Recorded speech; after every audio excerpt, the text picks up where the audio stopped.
Hafiz 1989 dalam Susilo 2007-185 memberikan pengertian pemanfaatan sarana dan prasarana adalah perdayagunaan berbagai peralatan dan perlengkapan yang secara langsung dipergunakan dan menunjang proses pendidikan, khususnya proses belajar mengajar seperti gedung, ruang kelas, meja kursi, serta alat-alat lainnya. Menurut Susilo 2007-185, tujuan pemanfaatan sarana dan prasarana adalah memberikan kontribusi yang optimal pada jalannya proses pendidikan di sekolah. Tujuan utama dari proses pemanfaatan sarana dan prasarana kantor adalah dapat memberikan kontribusi yang maksimal untuk kantor dan dapat memberikan dukungan yang lebih efektif bagi karyawan ketika ia bekerja, dan pembinaan secara terus-menerus terhadap kegiatan penggunaan peralatan dan perlengkapan kantor. Prosedur pemanfaatan sarana dan prasarana pada umumnya mencakup langkah-langkah sebagai berikut. 1. Perencanaan. Mengidentifikasi jenis sarana dan prasarana yang dibutuhkan serta tujuan penggunaannya. Hal ini termasuk penentuan kapasitas, lokasi, dan peralatan yang tersedia. 2. Penyusun jadwal penggunaan. Membuat jadwal penggunaan sarana dan prasarana berdasarkan kebutuhan dan ketersediaannya. Jadwal ini biasanya melibatkan koordinasi dengan pihak yang berwenang atau pengelola fasilitas. 3. Pengajuan izin atau permohonan. Pengguna harus mengajukan izin atau permohonan kepada pihak yang bertanggung jawab atas sarana dan prasarana tersebut. Ini bisa dilakukan melalui formulir atau sistem online tergantung kebijakan organisasi. 4. Verifikasi dan persetujuan. Pihak yang berwenang memverifikasi permohonan dan memastikan bahwa sarana dan prasarana yang diminta dapat digunakan sesuai dengan ketentuan yang berlaku. 5. Pemanfaatan sarana dan prasarana. Penggunaan sarana dan prasarana sesuai dengan jadwal yang telah disetujui. Pengguna diwajibkan untuk mematuhi aturan yang berlaku dan menjaga kebersihan serta keamanan fasilitas. 6. Pemantauan dan evaluasi. Pengelolaan sarana dan prasarana memantau pemanfaatan fasilitas untuk memastikan tidak ada penyalahgunaan atau kerusakan. Evaluasi dilakukan untuk mengetahui apakah sarana dan prasarana sudah digunakan secara efektif. 7.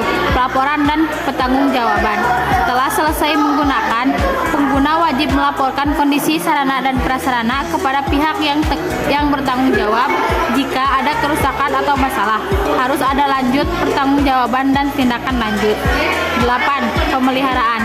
Setelah digunakan, fasilitas harus diperiksa dan dipelihara agar tetap dalam kondisi baik untuk menggunakan selanjutnya. 1. Persiapan dokumen. Identifikasi kegiatan. Tentukan kegiatan yang akan didokumentasikan, termasuk tujuan dan manfaatnya. Pengumpulan informasi. Kumpulkan data yang diperlukan seperti jadwal, lokasi, jenis sarana dan prasarana, serta pihak yang terlibat. 2. Penyusunan struktur dokumen. Halaman judul. Membuat judul kegiatan, nama instansi, serta tanggal pelaksanaan. Daftar isi. Menyusun daftar isi untuk memudahkan navigasi dokumen. Pendahuluan. Menjelaskan latar belakang, tujuan, dan pentingnya kegiatan. 3. Isi dokumen. Deskripsi kegiatan, nama kegiatan, nama lengkap kegiatan, tujuan kegiatan, penjelasan tentang apa yang ingin dicapai, waktu dan tempat, informasi tentang waktu pelaksanaan dan lokasi sarana atau prasarana yang digunakan, pihak terlibat, daftar peserta, panitia, dan pihak yang terkait lainnya, detail sarana dan prasarana, jenis dan spesifikasi, detail tentang sarana dan prasarana yang digunakan, termasuk kapasitas dan kondisi awal. Pemanfaatan. Menjelaskan bagaimana sarana dan prasarana digunakan digunakan selama kegiatan. Prosedur penggunaan, langkah-langkah atau prosedur yang diikuti selama pemanfaatan sarana dan prasarana. 4. Dokumen pelaksanaan, laporan kegiatan, deskripsi singkat tentang jalannya kegiatan, termasuk kendala yang dihadapi dan solusi yang diterapkan. Foto dokumentasi, foto-foto yang menunjukkan pemanfaatan sarana dan prasarana. Daftar isi, dokumen kehadiran peserta dan panitia. 5. Evaluasi dan penilaian, evaluasi kegiatan, penilaian efektivitas pemanfaatan sarana dan prasarana, masukan dan rekomendasi sarana untuk perbaikan atau pengembangan pemanfaatan di masa mendatang. 6. Kesimpulan, merangkum hasil kegiatan, manfaat yang diperoleh serta dampak dari pemanfaatan sarana dan prasarana. 7. Lampiran, menyertakan dokumen mendukung seperti izin penggunaan, surat tugas, formulir evaluasi, dan dokumen terkait lainnya. 6. Distribusi dan penyimpanan, distribusi bagian dokumen kepada pihak-pihak yang berkepentingan seperti pengelola sarana, manajemen, dan peserta kegiatan. Penyimpanan, simpan dokumen secara fisik atau digital untuk referensi dan audit di masa mendatang.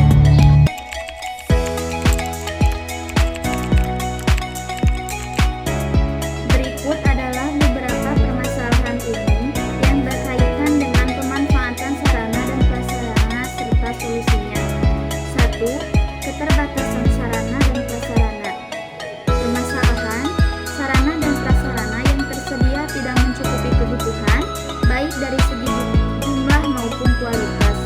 Solusi: melakukan inventarisasi kebutuhan sarana dan prasarana, mengajukan anggaran untuk pengadaan sarana dan prasarana baru, mengoptimalkan penggunaan sarana dan prasarana yang ada melalui jadwal penggunaan yang efisien. 2. Kerusakan dan perawatan. Permasalahan: banyak sarana dan prasarana yang rusak karena kurangnya perawatan rutin.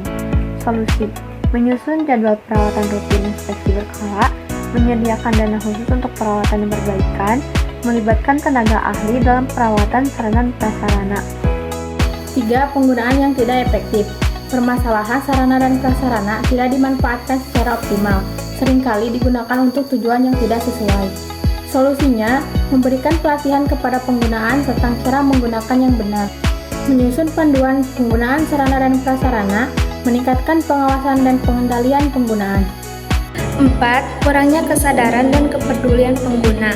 Permasalahan: penggunaan tidak menjaga sarana dan prasarana dengan baik, menyebabkan kerusakan atau kehilangan.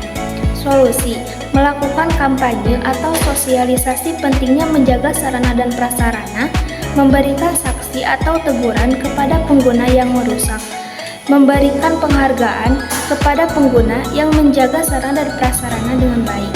5. Distribusi yang tidak merata. Permasalahan sarana dan prasarana lebih banyak tersedia di satu lokasi dibanding lokasi yang lain yang juga membutuhkan. Solusi: melakukan analisis kebutuhan di setiap lokasi, mendata dan merelokasi sarana dan prasarana sesuai kebutuhan, membandingkan program yang didistribusi yang adil dan merata. Kesimpulannya, permasalahan dalam pemanfaatan sarana dan prasarana mencakup keterbatasan jumlah dan kualitas, kerusakan akibat kurangnya perawatan, penggunaan yang tidak efektif, kurangnya kesadaran pengguna, dan distribusi yang tidak merata. Untuk mengatasi permasalahan ini, diperlukan langkah-langkah seperti inventarisasi kebutuhan, perawatan rutin, pengawasan penggunaan, edukasi pengguna, serta distribusi yang adil. Dengan penerapan solusi-solusi tersebut, sarana dan prasarana dapat dimanfaatkan secara optimal mendukung efektivitas dan efisiensi dalam berbagai kegiatan.